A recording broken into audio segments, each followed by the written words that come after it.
Alrighty. I remember fidgeting anxiously in my seat as she walked briskly around the room, gently dishing out warm, barely perceivable smiles of approval to the students who had clearly done something to deserve the acknowledgement. Their writing assignments must have been exceptional. Clearly, these students were Check Plus material. Am I Check Plus material? Holy shit, what if I'm just single check material? Okay, perhaps it would be wise to just get in front of this now. How will I possibly tell my parents that they raised a son who received the dreaded check minus on one of his very first, very real writing assignments?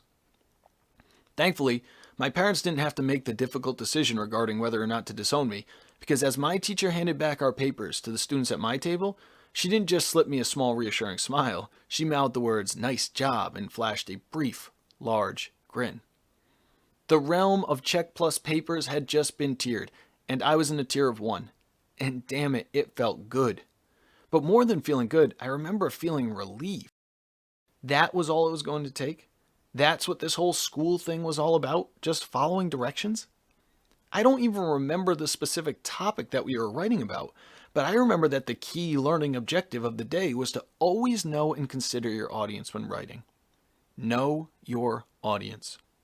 This learning objective around understanding the audience of my efforts was repeatedly reinforced both verbally and non-verbally throughout my years in school. Yet it always confused me as to why teachers even bothered to say it. I hate to break it to you, teach, my audience is you.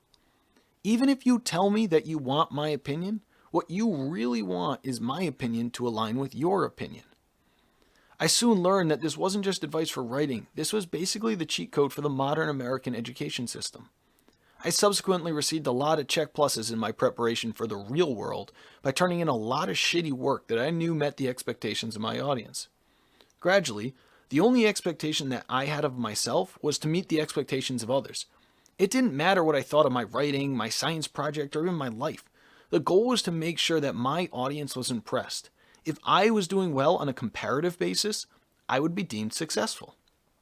There was, however, this one writing assignment my senior year of high school where in a short bout of insanity, I thought I might explore infusing a little bit of my actual voice and opinion into a review of Moby Dick. That didn't go so well. That was deemed check minus work. What's interesting is that I've written hundreds of papers in my life, but the writing of that one particular paper still stands out in my mind because I remember having fun writing it. Instead of just regurgitating the symbolic themes that I knew the teacher was looking for us to recognize, I gave my own honest opinion of the book, and I delivered it in a way that I felt was clever and entertaining. Unfortunately, I had worked too hard and spent too much time establishing a reputation among my audience to walk around having people think that I was now a check minus person. No way, not me. Since I've started writing Walks with Monty this year, I've struggled to answer the question that I am most frequently asked. Why are you writing a blog? I'm able to string together a coherent, halfway decent answer when someone asks me in person, but I've never really felt satisfied with what pours out of my mouth. I stumble through the simplest surface level explanation possible because for some reason I'm still uncomfortable talking about my writing. There's also the fact that I myself didn't know the deeper, more well thought out answer to the question.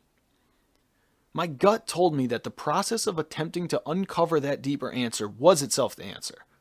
I cleared both my calendar and my head and I embarked on a leisurely stroll through the woods with Monty, jotting down thoughts and potential lines as they came to me. The message was pretty obvious. I write in order to better understand things for myself. I then spent hours writing drafts explaining this message, but every time there just felt like there was something missing. It didn't feel quite right. Heck, this might just be another draft. I so desperately wanted to explain to you that this is just me writing so that I can figure out what is going on in my own life, in my own head. I wanted to show you that this writing is my way of exploring and slowly working through methods to continually shift my own perspective when I need it most.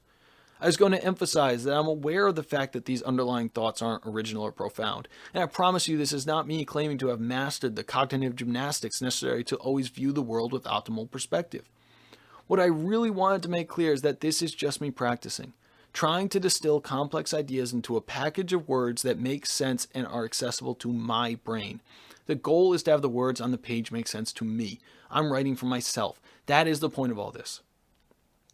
I was fully convinced. All I had to do was figure out a way to convince you, the reader.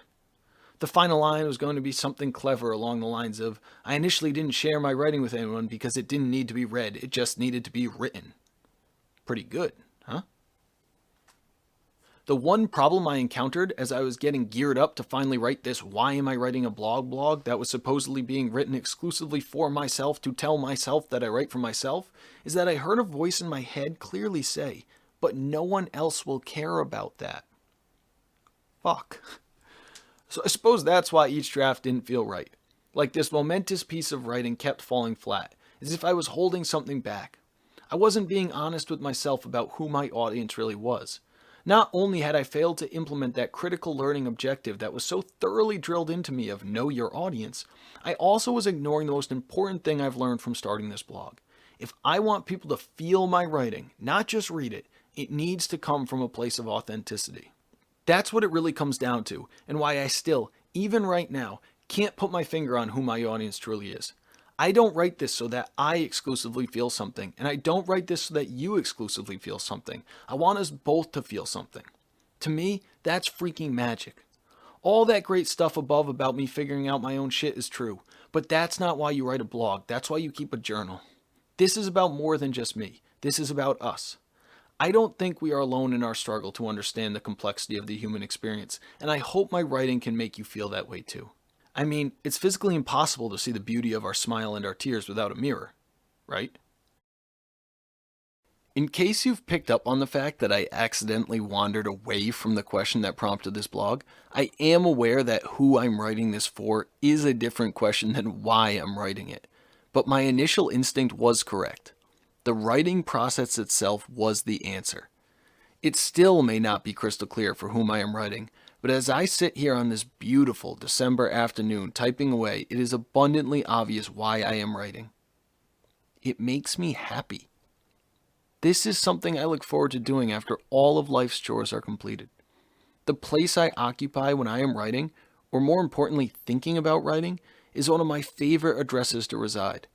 It sits precariously between being completely lost in my own thoughts and making sure that my thoughts, feelings, and emotions will resonate with others. It's me being honest. It's me being me. It's the same place I remember writing that essay about Moby Dick from. Starting Walks with Monty has reminded me that the audience for my life isn't you as the reader of this blog, and it's not my friends or even my family, and it surely isn't my Instagram followers. It is me. I spent too much time worried about what other people think about what I am doing, comparing myself and assuming that someday, somewhere, the grass will be greener. The grass I'm laying on when I write is thick and luscious. I am the one that gets to experience my life, and I want to do things that make me happy. I've always known this, but somewhere along the path of wanting to make sure everyone knew I was check plus material, I forgot that in the end, I am the one who will be grading the paper. So this marks my first year of writing Walks with Monty, and I feel like I need to say thank you to anyone who has taken any of their time to read it, especially those of you who have reached out to tell me that it has somehow impacted you. I cannot even begin to tell you how much that's meant to me. It's been one of the best parts of 2021, and it has made writing both more complicated, but it's also enriched it in ways that I could not imagine. I hope you as the reader of this blog receive even a small fraction of the joy and value I get from writing it. So, on to 2022.